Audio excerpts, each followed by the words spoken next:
أعوذ بالله من الشيطان الرجيم. بسم الله الرحمن الرحيم. لا أقسم بيوم القيامة ولا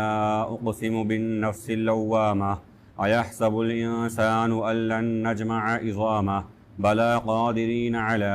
أن نسوي بنانه بل يريد الإنسان ليفجر أمامه يسأل أيان يوم القيامة فإذا برق البصر وخسف القمر وجمع الشمس والقمر يقول الإنسان يومئذ أين المفر كلا لا وزر إلى ربك يومئذ المستقر ينبأ الإنسان يومئذ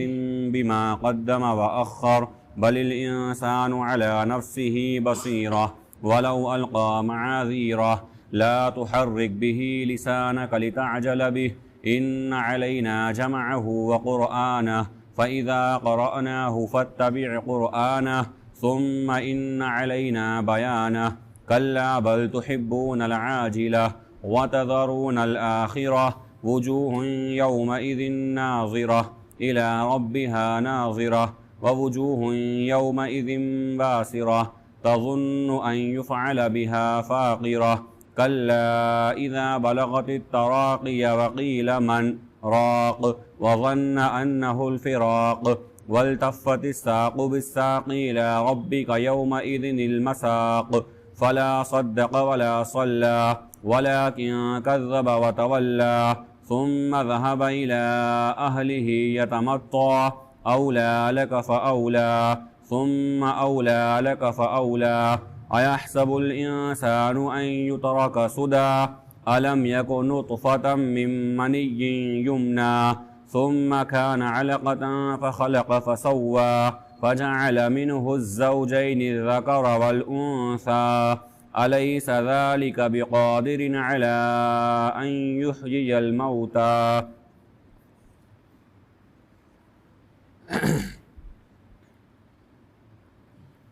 اب قسم کھاتا ہوں میں قیامت کے دن کی اور قسم کھاتا ہوں ملامت کرنے والے نفس کی. کیا انسان یہ گمان کرتا ہے کہ ہم اس کی ہڈیوں کو جمع نہیں کریں گے؟ کیوں نہیں، بلکہ ہم اس بات پر قادر ہیں کہ اس کے پور پور کو ویسا ہی بنا دیں. حقیقت یہ ہے کہ انسان چاہتا ہے کہ آگے والی زندگی میں بھی ایسی ہی ڈھٹائی کا کام کرے. یسأل ایان یوم القیامہ، وہ پوچھتا ہے کب آئے گا قیامت کا دن. وہ جب آئے گا کہ جب برق البصر، آنکھیں چندھیا جائیں گی اور چاند بے نور ہو جائے گا اور سورج اور چاند ملا دیے جائیں گے. اس دن انسان پوچھے گا کہ کہاں ہے کوئی بھاگنے کی جگہ؟ کہا جائے گا کہیں بھی نہیں. آج کے دن ہر شخص کو اپنے رب کے سامنے پیش ہونا ہے اور انسان کو اس دن اس کے اگلے اور پچھلے سارے کارنامے بتلا دیے جائیں گے. بلکہ حقیقت یہ ہے کہ انسان خود اپنا محاسبہ کرنے کے لیے کافی ہے، چاہے وہ کتنے ہی بہانے پیش کرے. اے نبی صلی اللہ علیہ وسلم، آپ اپنی زبان کو جلد بازی کے ساتھ حرکت مت دیجیے. بے شک ہمارے ذمے ہے اسے جمع کرنا اور اسے پڑھنا. چنانچہ جب ہم اسے پڑھیں تو آپ پڑھنے میں اس کی اتباع کیا کیجیے. ثم ان علینا بیانہ، پھر ہمارے ہی ذمے ہے اس کو سکھانا، اس کی وضاحت کرنا. حقیقت یہ ہے کہ تم لوگ دنیا سے تو محبت کرتے ہو اور آخرت سے دور بھاگتے ہو. اس دن بہت سے چہرے بارونق ہوں گے، اپنے رب کی طرف دیکھ رہے ہوں گے، اور اس دن بہت سے چہرے بے رونق ہوں گے. وہ گمان کرتے ہوں گے کہ آج کے دن کمر توڑ دی جائے گی. چنانچہ جب جان ہنسلیوں تک آ جائے اور پکارا جائے کہ کوئی ہے جھاڑ پھونک کرنے والا، وظن انہ الفراق، تو وہ بھی جان لے گا کہ اب جدائی کا وقت قریب آ گیا. والتفت الساق بالساق، اور پنڈلیوں سے پنڈلی مل جائے گی. الی ربک یومئذ المساق، جس دن ہر شخص کو اس کے رب کی جانب دھکا لگایا جائے گا اور ہانکا جائے گا. یہ سورہ قیامہ ہے، اور اس سورہ کے اندر اللہ رب العالمین نے مشرکین مکہ کے ایک اعتراض کا